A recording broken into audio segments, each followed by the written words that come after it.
আমাদের সঙ্গে সরাসরি রয়েছে নিউজরুম থেকে আমাদের বিশেষ প্রতিনিধি দেবজ্যোতি ঘোষ। দেবজ্যোতি, আমরা দেখেছিলাম কিন্তু কিছুদিন আগেই অখিলেশ যাদব তিনি বাংলায় এসেছিলেন এবং মুখ্যমন্ত্রী মমতা বন্দ্যোপাধ্যায়ের সঙ্গে তিনি যেমন সাক্ষাৎ করেছিলেন, তার স্ত্রী ডিম্পল যাদব সেখানে ছিলেন এবং এসআইআর বিষয়ে যে আরো কংক্রিট আন্দোলন হবে সেই বিষয়টিও কিন্তু সেখানে উঠে এসেছিল এবং তার পরবর্তীতেই মমতা বন্দ্যোপাধ্যায়ের এই পদক্ষেপ, ইন্ডিয়া জোটে কি এই যে মমতা বন্দ্যোপাধ্যায়ের পদক্ষেপটা আরো এগিয়ে নিয়ে গেল তাকে, কি মনে করছো?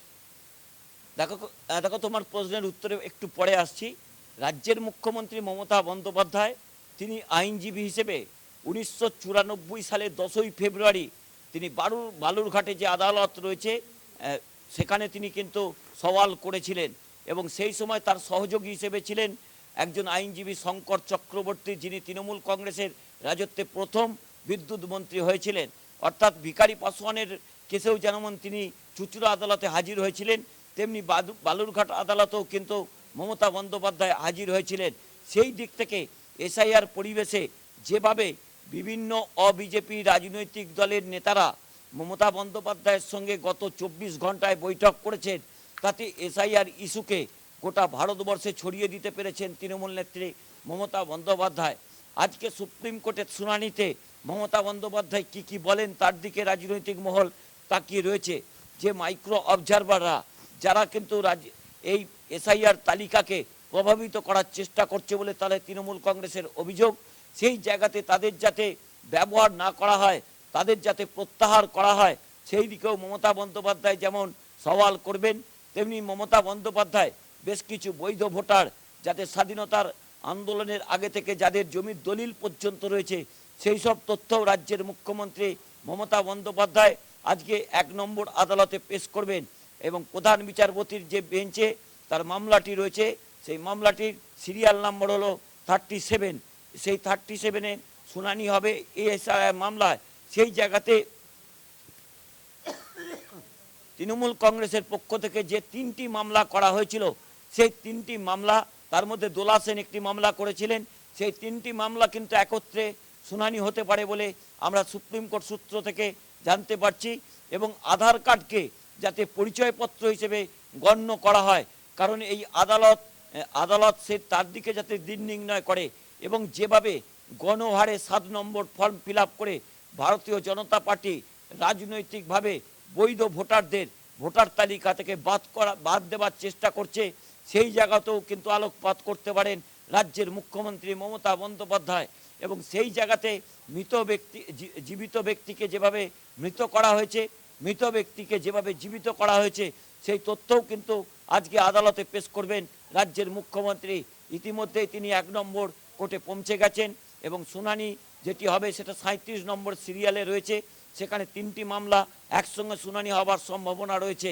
সেই জায়গাতে আজকে ভারতবর্ষের ইতিহাসে একটা অত্যন্ত গুরুত্বপূর্ণ এবং নজিরবিহীন, একদমই তাই দেবজ্যোতি, গুরুত্বপূর্ণ তো অবশ্যই। সেক্ষেত্রে আরো একটা বিষয় তোমার কাছে জানতে চাইবো, এই যে আমরা দেখছিলাম এসআইআর নিয়ে আন্দোলন চালিয়ে যাচ্ছেন ক্রমাগত মুখ্যমন্ত্রী মমতা বন্দ্যোপাধ্যায় এবং আমরা দেখেছি মুখ্য নির্বাচন কমিশনের জ্ঞানেশ কুমারের সঙ্গে ইতিমধ্যেই তার সাক্ষাৎ হয়েছে, তারপরেও একাধিক অভিযোগ করেছেন তিনি। এবং এসআইআর আন্দোলনের প্রেক্ষাপটে আজ যদি মুখ্যমন্ত্রী মমতা বন্দ্যোপাধ্যায় সওয়াল করেন এবং তা কি নির্বাচন কমিশনকে আরো চাপে ফেলবে বলে মনে করছো? দেখো, জাতীয় নির্বাচন কমিশন সুপ্রিম কোর্টের নির্দেশকেও ঠিকমতোভাবে পালন করেনি, একথা তৃণমূল কংগ্রেস নেত্রী মমতা বন্দ্যোপাধ্যায় একাধিকবার বলেছেন।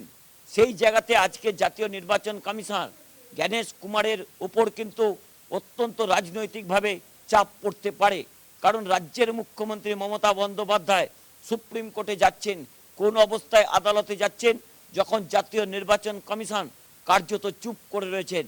6টি প্রশ্নের উত্তর রাজ্যের মুখ্যমন্ত্রী মমতা বন্দ্যোপাধ্যায় 6টি চিঠিতে জানিয়েছেন, কিন্তু একটি প্রশ্নের উত্তরও কিন্তু এখনও তৃণমূল কংগ্রেস নেত্রী মমতা বন্দ্যোপাধ্যায় পাননি বলে তিনি জানিয়েছেন।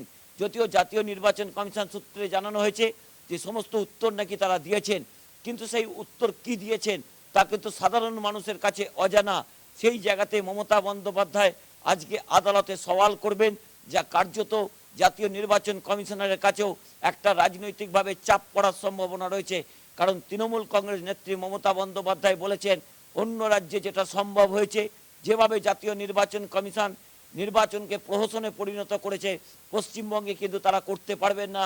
কারণ ইতিমধ্যেই অভিষেক বন্দ্যোপাধ্যায় বুঝিয়ে দিয়েছেন যে তৃণমূল কংগ্রেস কোন রাজনৈতিক ধাতুতে তৈরি বলে তিনি যে তীব্র কটাক্ষ ভারতীয় জনতা পার্টিকে করেছেন, সেই জায়গাতে মমতা বন্দ্যোপাধ্যায়ের আজকে আদালতে দাঁড়িয়ে স্বয়ং যে সওয়াল করবেন তার দিকেও কিন্তু রাজনৈতিক মহল তাকিয়ে রয়েছে।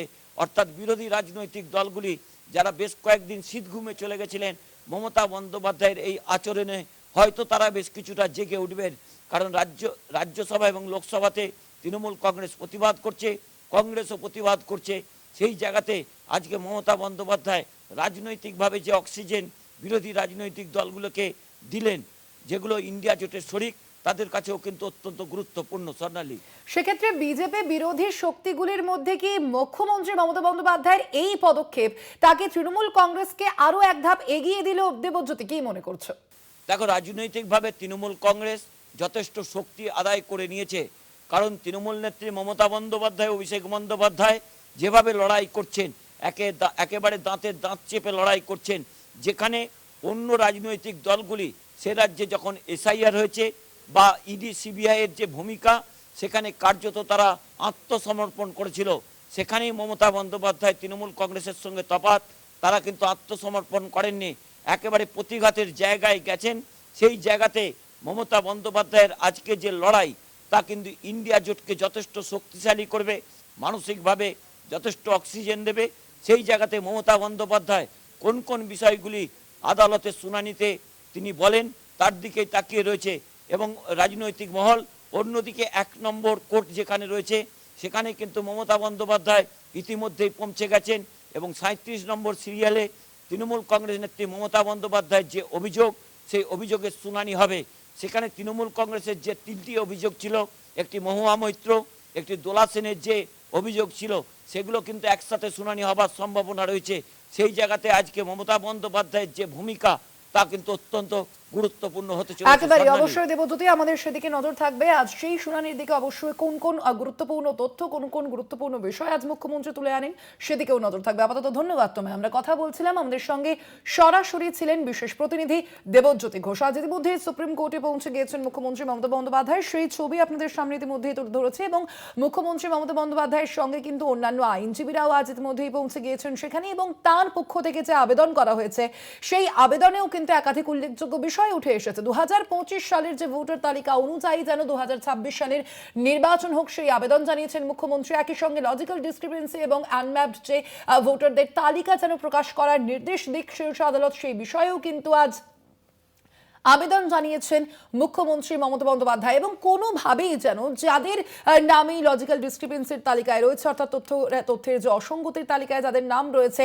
তাদের নাম কোনোভাবেই যেন বাদ না যায় তালিকা থেকে, সেই বিষয়টিও যেন নির্দিষ্ট করে সুপ্রিম কোর্ট। তার আবেদনও কিন্তু জানিয়েছেন আজ মুখ্যমন্ত্রী মমতা বন্দ্যোপাধ্যায়। চূড়ান্ত তালিকা থেকে যেন কোনো ভোটারের নাম বাদ না করা হয়, সেই বিষয়ের আবেদন জানিয়েছেন আজ মুখ্যমন্ত্রী। একই সঙ্গে আধার কার্ডকে পরিচয়পত্র হিসেবে গ্রহণ করতে বলা হোক। যে সব ভোটারের বিরুদ্ধে ফর্ম 7 জমা পড়েছে, তাদের নাম অনলাইনে প্রকাশ করা হোক। ভবিষ্যতে গণহারে ফর্ম 7 জমা দেওয়া বন্ধ করার নির্দেশ দেওয়ার আবেদন জানিয়েছেন মুখ্যমন্ত্রী। যেসব ক্ষেত্রে অন্য রাজ্যের নথি যাচাইয়ে 5 দিনের বেশি সময় লাগছে, সেক্ষেত্রে স্থানীয় ইআরও কে নিষ্পত্তির অনুমতি দিক কমিশন। পশ্চিমবঙ্গ থেকে সমস্ত মাইক্রো অবজারভার প্রত্যাহার করার নির্দেশ দিক আজ শীর্ষ আদালত সেই আবেদনও জানিয়েছেন আজ মুখ্যমন্ত্রী। পাশাপাশি মাইক্রো অবজারভাররা যেন কোনো আইনি ক্ষমতা ব্যবহার না করেন, যেমন শুনানিতে অংশগ্রহণ বা যাচাই প্রক্রিয়ায় হস্তক্ষেপ, সেই আবেদনও জানানো হয়েছে। শুনানির পরে যাচাইয়ে রাজ্যের উপযুক্ত কর্তৃপক্ষ দ্বারা জারি করা সমস্ত নথি গ্রহণ করতে কমিশনকে নির্দেশ দিক সুপ্রিম কোর্ট। যারা ফর্ম 7 জমা দিচ্ছেন, তাদেরকে শুনানির সময় সশরীরে উপস্থিত থাকতে নির্দেশ দেওয়া হোক বলেও আবেদন মুখ্যমন্ত্রীর।